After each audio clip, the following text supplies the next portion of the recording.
வணக்கம். குலு குலு ஏஜென்ட் கண்ணாயிரம் மாதிரியான பரீட்சார்த்த பரிசோதனை முயற்சிகளுக்கு அப்புறம் பேக் டு பேக் காமெடி படங்கள் மட்டுமே நம்ம போதும் அப்படின்னு சந்தானம் அதிலேயே ஃபோக்கஸ் பண்ணிட்டு இருக்காரு. அது அவருக்கான பரிசோதனை முயற்சிகளாக இருந்தால் மட்டும் பரவாயில்ல, ஆடியன்ஸுக்கும் பயங்கர சோதனையாக இருந்து தான் பிரச்சனை. அதனால் நினச்ச ரிசல்ட்டாக கொடுக்கல. அண்ட் இன்னொரு விஷயம், ஆடியன்ஸ் ஃபோர்ஸ் பண்ணி சந்தான படங்கள்லாம் காமெடி மட்டும் தான் இருக்கணும்னு ஒரு முத்திரை குத்தி வச்சுட்டாங்க இல்லையா, அதுவும் ஒரு காரணம். இந்த படமும் அவருடைய சமீபத்திய காமெடி படங்கள் மாதிரியே பெரிய சப்போர்ட்டிங் காஸ்ட், நிறைய காமெடி நடிகர்கள் எல்லாரையும் வச்சு கும்பல் கும்பலாக காமெடிங்கிற மாதிரியான ஒரு டெம்ப்ளேட் தான் எடுக்கப்பட்டிருக்கு. அந்த டெம்ப்ளேட் இந்த படத்தில் ஒர்க் ஆச்சா இல்லையா அப்படிங்கிறத தெரிஞ்சுக்கிறதுக்கு முன்னாடி subscribe, comment, like and share and mild spoilers ahead.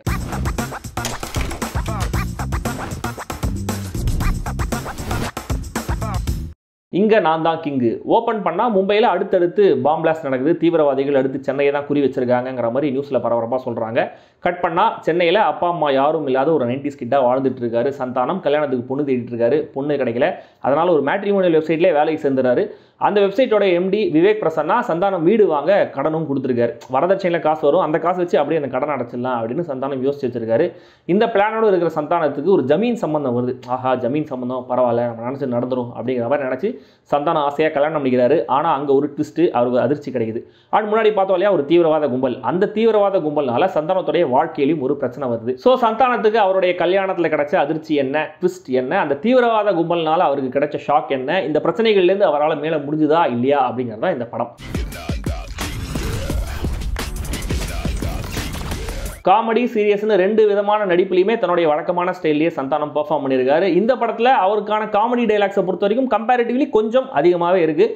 And எப்பவும் போல இன்சல்ட் காமெடியை ஸ்கோர் பண்ணுற சந்தானம் இந்த படத்தில் தம்பி ராமையா பாலசரவணன் கொடுக்குற டார்ச்சருக்கு கொடுக்குற ரியாக்ஷன்ஸ்லையுமே கூட ஸ்கோர் பண்ணுறாரு. ஆரம்பத்தில் கொஞ்சம் ப்ராப்ளமேட்டிக்கான ஜோனுக்குள்ள காமெடி போனாலும் திரும்ப வந்துடுது. தம்பி ராமையா பாலசரவணன் ரெண்டு பேருமே தங்களுடைய காமெடி நடிப்பு மூலமாக, அவங்களுடைய இந்த முட்டாள்தனமான நடவடிக்கைகள் மூலமாக ஆல்மோஸ்ட் படத்தில் எல்லா இடத்துலையுமே நம்ம சிரிக்க வச்சிடறாங்க. ஆக்சுவலாக இவங்க ரெண்டு பேருக்குள்ள இருக்கிற கெமிஸ்ட்ரி படத்தில் நல்லாவே இருக்கு. ஹீரோயின் பிரியாலயாவுக்கு இது முதல் படம். தமிழ் பொண்ணா நல்லா டான்ஸ் ஆடுறாங்க. கொடுக்கப்பட்ட கேரக்டர் அவங்க சின்சியரா போர்ட்ரே பண்ணிருக்காங்க. அவளே படத்தில் இன்னும் ரெண்டு நடிகைகள் இருக்காங்க, சுனிதா தாமஸ், ஸ்ரீனிகான்னு.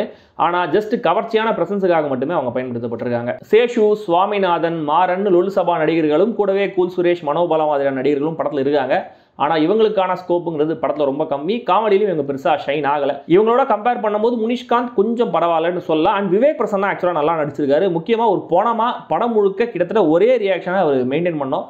கட் பண்ணி ஷூட் பண்ணாலும் அதை மெயின்டைன் பண்ணுறது ரொம்ப ரொம்ப கஷ்டம். ஆனால் அதை விடவே விடாமல் பக்காவாக கடைசி வரைக்கும் அந்த ஸ்மைலை மெயின்டைன் பண்ணியிருக்காரு. ஓம் நாராயணோட சினிமாட்டோகிராஃபி, தியாகராஜனோட எடிட்டிங், இமானோடைய பாடல்கள் எல்லாமே ஃபங்க்ஷனலாகவே இருக்கு. பின்னணி இசை மூலமாக இமான் படத்தோடைய ப்ரொடக்ஷன் வேல்யூவை கொஞ்சம் உயர்த்துறாரு. எதிர்பார்க்காத சுச்சுவேஷனில் மாட்டிக்கிற ஹீரோ அண்ட் அவரை சார்ந்தவங்க அந்த சுச்சுவேஷன்லேருந்து, பிரச்சனையிலேருந்து வெளியில் வர அவங்க பண்ணுற முயற்சிகள்னு ஒரு காமெடி படத்துக்கான பர்ஃபெக்டான ப்ரெமிஸாக தான் இது இருக்கு. அண்ட் ஃபர்ஸ்ட் ஹாஃப் வரைக்குமே இந்த ப்ரெமிஸோட பொட்டன்ஷியலை ஃபுல்லாக எக்ஸ்ப்ளாய்ட் பண்ணுறாரு இயக்குனர் ஆனந்த் நாராயண். சந்தானம் அவருடைய கல்யாணத்தில் ஃபேஸ் பண்ணுற பிரச்சனை, சென்னைக்கு வந்ததுக்கு அப்புறம் நடக்கிற காமெடிகள், பாலசரவணன் தம்பி ராமையா பண்ற சேட்டைகள், இந்த போர்ஷன்ஸ் எல்லாமே நம்மள ஃப்ரீக்வெண்டாவே சிரிக்க வைக்குது. தீவிரவாத கும்பலையும் சந்தானத்தோட ட்ராக்கையும் கனெக்ட் பண்ண விதம் நல்லா இருந்தது. அண்ட் இன்டர்வல் ட்விஸ்ட்டுமே கூட ஒர்க் ஆகுது. அண்ட் லென்த்தியான ஒரு ஹாஸ்பிட்டல் சீக்வன்ஸ் செகண்ட் ஹாஃப்ல வருது. அது கொஞ்சம் டயரிங்கா இருந்தாலும் அதுல ஒரு சில மொமெண்ட்ஸ் அண்ட் முனிஷ்காந்த் பண்ற ஒரு சில காமெடி, இன்னும் சில விஷயங்களும் இந்த படத்தோட ஹியூமருக்கு கான்ட்ரிபியூட் பண்ணிருக்கு. இன்டர்வலுக்கு அப்புறம் தான் படத்தோட ஃப்ளோ பல ஸ்பீட் பிரேக்கர்ஸ்ல டமால் டமால்னு ஏறி இறங்குது. நம்மளுக்கு தூக்கி போடுதுன்னு சொல்லலாம்.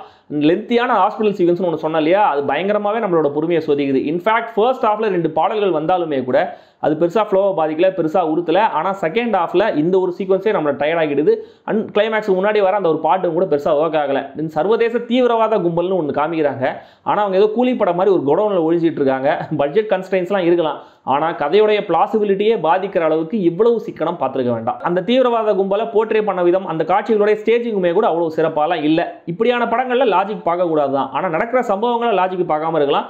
ஒரு முட்டாள்தனமான கேரக்டர் நடந்துக்கிற விதத்தில் லாஜிக் பார்க்காம இருக்கலாம். ஆனால் ரொம்ப சீரியஸான வில்லன் கேரக்டர் கூட ரொம்ப அபத்தமாக முட்டாள்தனமாகவே நடந்துக்கிறாரு. கடைசியாக கிளைமேக்ஸ் லொகேஷனில் நடக்கிற அந்த so called comedy of errors, சண்டையெல்லாம் சோதனை மேல் சோதனையாகவே இருக்கு. மொத்தத்தில் இந்த நான் தான் கிங்கு ஒரு ஆவரேஜான சந்தானம் அண்ட் கோ காமெடி படம். சந்தானம் அண்ட் கோ காமெடிங்கிறதே ஒரு புது ஜானர் ஆக்குற வரைக்கும் தமிழ் சினிமா ஓயாதுன்னு நினைக்கிறேன்.